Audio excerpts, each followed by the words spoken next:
Welcome to mister nobody சித்தி அன்னையம் பார்க்குற movie வந்து பிரதர்ஸ் 2024 ஒரு கிரைம் காமெடி மூவி. அண்ட் இந்த படத்தோட ஃபுல் ரிவ்யூ பொறுத்தவரை நம்ம சேனலில் இன்னும் சப்ஸ்கிரைப் பண்ணாமல் பார்த்துட்டு இருக்கோம். சப்ஸ்கிரைப் பண்ணுறேங்க.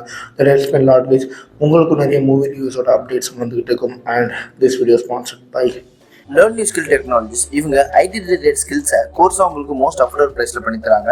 Full stack development, Python, Java, அது மட்டும் இல்லாமல் மெயினாக அட்வான்ஸ் ஆர்டர்களும் சொல்லி தராங்க. உங்களுக்கு சர்டிஃபிகேட் ப்ரொவைட் பண்ணுறது இல்லாமல் உங்களோட ஜாப் பிளேஸ்மெண்ட்கான 100% அசிஸ்டன்ஸும் பண்ணுறாங்க. ஃபார் மோர் டீட்டெயில்ஸ் ஸ்க்ரீனில் தெரிய நம்பரை கான்டாக்ட் பண்ணுங்கள். படத்தோட கதை எங்கே ஆரம்பிக்குது அப்படின்னு பார்த்தீங்கன்னா, ஃபர்ஸ்ட் வந்து என் வாய்ஸ் வந்து ஓரளவுக்கு கொஞ்சம் ஓகேவாக தான் இருக்கும், கொஞ்சம் அட்ஜஸ்ட் பண்ணி கேட்டுக்கோங்க.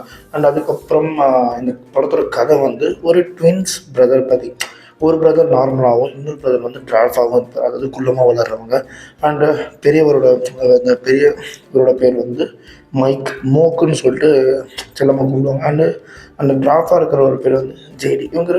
இவங்க ரெண்டு பேருக்குள்ள அந்த ஒரு காமனான விஷயம் அப்படின்னு பார்த்தோம்னா, ரெண்டு பேரும் சேர்ந்தாங்கன்னா திருட முடியாத விஷயன்றது ஒன்று இல்லவே இல்லை. இந்த மைக்குன்றவர் வந்து செம்ம டேலண்ட்டு, சேஃப் கிராக் பண்ணுறதுனால. அதே மாதிரி இந்த ஜெய்டுன்றவர் வந்து மற்ற எல்லா பிரச்சனையும் சமாளிக்கிறவர், தைரியமான ஆள் கூட.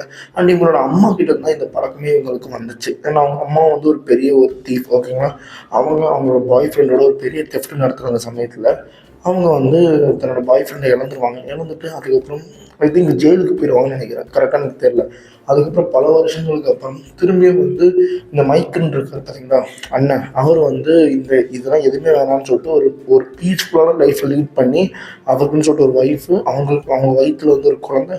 அந்த குழந்தைக்கு வந்து ஐ திங்க் ஏதோ ஒரு ஃபங்க்ஷன் நடக்கிற மாதிரி ஒரு அந்த கட்டத்துக்கு வரைக்கும் போயிடுவார் பீஸ்ஃபுல்லாகவே. இன்னொரு பக்கம் இந்த ஜெயிலுன்றவர் வந்து ஜெயிலில் ரிலீஸ் ஆகி வெளியே வருவார். வந்ததுக்கப்புறம் இவங்க மிச்சம் வச்ச ஒரு வேலையை வந்து முடிச்சாங்க அப்படின்னு சொல்லிட்டு நம்ம ஜெயில் வந்து மைக்கோட ஹெல்ப்பை கேட்கறதுக்கு போகிற அந்த சமயத்தில் தான் தெரிய வருது மைக் வந்து இவ்வளோ ஒரு நல்ல லைஃப் லீட் பண்ணிட்டு இருக்காரு, இதை கெடுக்கூடாதுன்னு சொல்லிட்டு நினைக்கிறாரு. இருந்தாலும் இந்த வேலையை முடிச்சாருன்னா இதுக்கப்புறம் எந்த வேலையுமே இல்லை அப்படின்னு சொல்லிட்டு அவரை ஒரு வழியாக கன்வின்ஸும் பண்ணிடுறாரு. பண்ணதுக்கப்புறம் தான் தெரிய வருது ஏன் இவ்வளோ கன்வின்ஸ் பண்ணுறாருன்னா, ஏன்னா ஜெயிலை துரத்திட்டு ஒரு சைக்கோ போலீஸ்காரன் ஒருத்தன் வரான்.